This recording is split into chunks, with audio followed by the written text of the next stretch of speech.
کتاب اللباسی وقول اللہ عز و جل یا بنی آدم قد انزلنا علیکم لباسا یواری سوآتکم وریشا ولباس التقوی ذالک خیر۔ صاحب کتاب نے کتاب العتیمہ کے بعد کھانے پینے کے باب کے بعد لباس کا باب قائم فرمایا ہے۔ اس باب کے اندر لباس کے متعلق جو شرعی احکام ہیں اور حضور نبی کریم صلی اللہ علیہ وسلم کے جو فرامین ہیں وہ بیان کیے جائیں گے۔ سب سے پہلے قرآن مجید فرقان حمید کی سورہ اعراف کی آیت نقل کی ہے کہ اللہ تبارک و تعالی ارشاد فرماتا ہے، اے بنی آدم، اے آدم کی اولاد، تحقیق ہم نے تمہیں ایسا لباس دیا، تم پر ایسا لباس نازل کیا، اتارا کہ جس سے تم اپنی شرم گاہیں چھپاتے ہو، اپنی شرم کی چیزیں تم چھپاتے ہو۔ اور فرمایا اللہ تعالیٰ نے،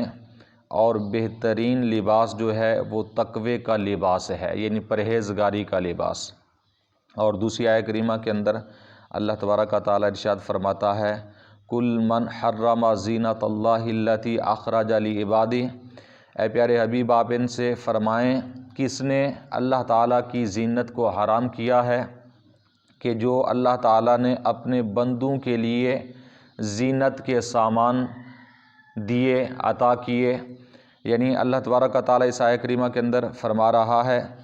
کہ زیب و زینت یہ ناجائز نہیں ہے۔ اگر کوئی زیب و زینت کو حرام سمجھ لیتا ہے، ناجائز سمجھ لیتا ہے تو یہ غلط ہے۔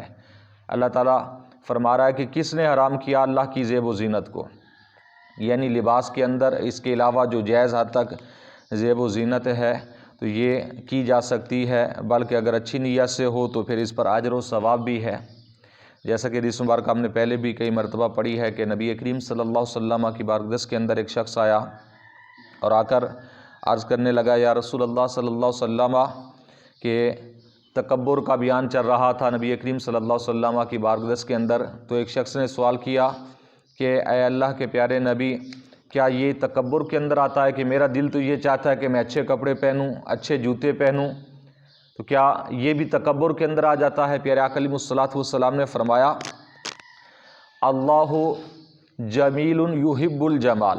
پیارے آقا علیہ الصلوۃ والسلام نے فرمایا، اے شخص یہ بات ذہن میں رکھ لے کہ اللہ خوبصورت ہے اور خوبصورتی کو پسند رکھتا ہے۔ اللہ خوبصورت ہے اور خوبصورتی کو پسند رکھتا ہے۔ زیب و زینت کرنا، اچھا لباس پہننا، اچھے جوتے پہننا یہ ناجائز نہیں ہے یا یہ تکبر نہیں ہے۔ پیارے آقا علیہ الصلوۃ والسلام نے فرمایا بلکہ اللہ تبارک و تعالیٰ اسے پسند کرتا ہے کہ بندہ پاک و صاف رہے، اچھا لباس پہن کر رہے، یہ اللہ تعالیٰ کو پسند ہے۔ ہاں، پیارے آقا علیہ الصلوۃ والسلام نے فرمایا کہ تکبر یہ ہے کہ تم اچھا لباس پہننے کے بعد دوسروں کو حقیر جاننے لگ جاؤ، یعنی یہ ایک دل کا معاملہ ہے، یہ ایک دل و دماغ کی بات ہے کہ اگر کسی کے ذہن کے اندر یہ بات آ جائے کہ اچھا لباس پہننے کے بعد اور اچھے جوتے پہننے کے بعد، زیب و زینت کرنے کے بعد وہ اپنے آپ ہی کو سب کچھ سمجھ رہا ہو، جیسا کہ خصوصاً عورتوں کی عادت ہوتی ہے کہ عورتوں کا مقصد یہی ہوتا ہے کہ چاہے کوئی خوشی ہو، غمی ہو، عورتوں کی ساری جو توجہ ہوتی ہے اور عورتوں کی توجہ کا پورا مرکز جو ہوتا ہے ان کی زیب و زینت، ان کا لباس ہوتا ہے۔ اور وہ کیا ہوتا ہے کہ ایک دوسرے سے میرا لباس اچھا ہو، میری زیب و زینت اچھی ہو،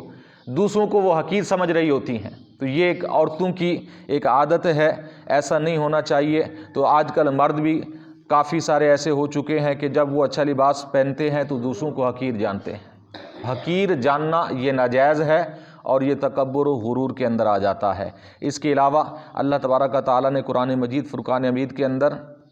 اور نبی کریم صلی اللہ علیہ وسلم کے فرامین کے اندر بھی یہ چیزیں واضح طور پر موجود ہیں کہ زیب و زینت کرنا، اچھا لباس پہننا یہ جائز ہے اور اس کے اندر کوئی حرج یا گناہ نہیں ہے جب تک کہ کسی کو حقیر نہ سمجھا جائے۔ اور اچھی نیت اس کے اندر ہمارے بزرگان دین نے فرمایا کہ بہت ساری بن جاتی ہیں۔ ایک تو یہ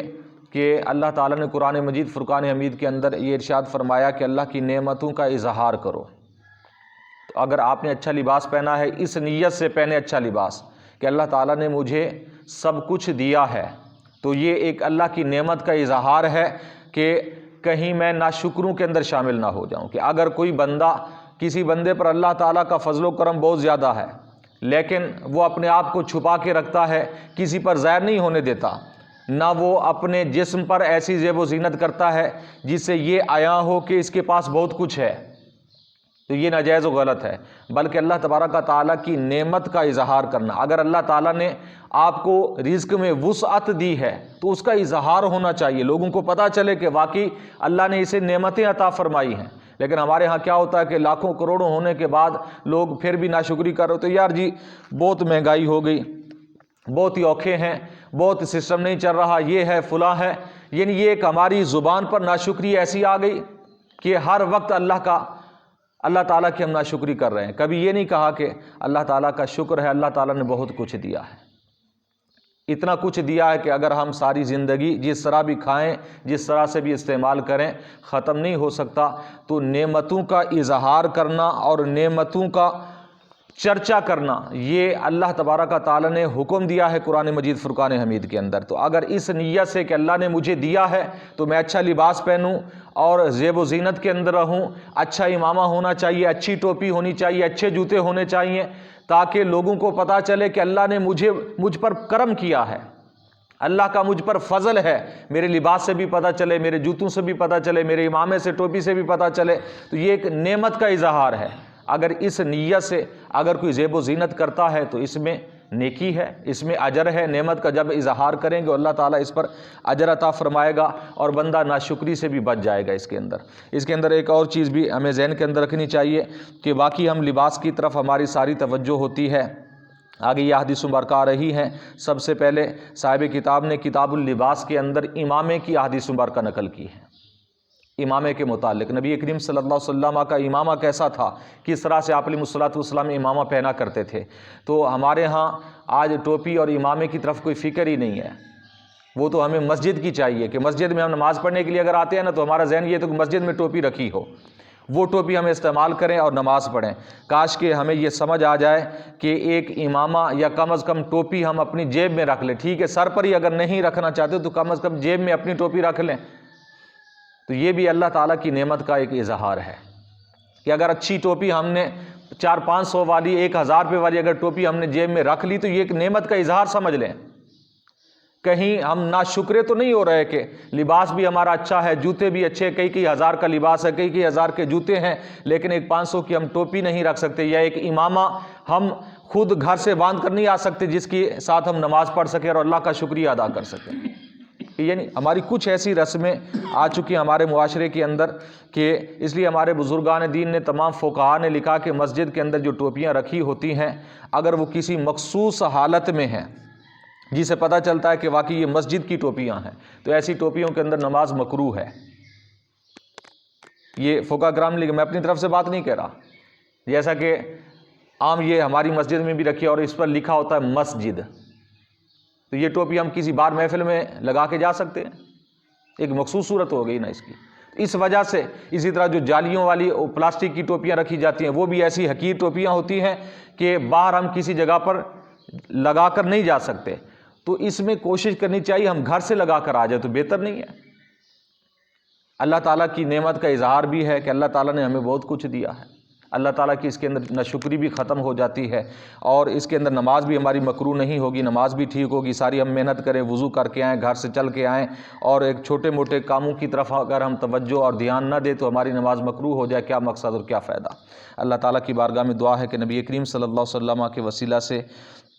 ہم سب کو علم دین سیکھنے کی، سمجھنے کی، عمل کی توفیق عطا فرمائے۔ آمین بجاہ النبی الامین وما علیہ الا البلاغ المبین۔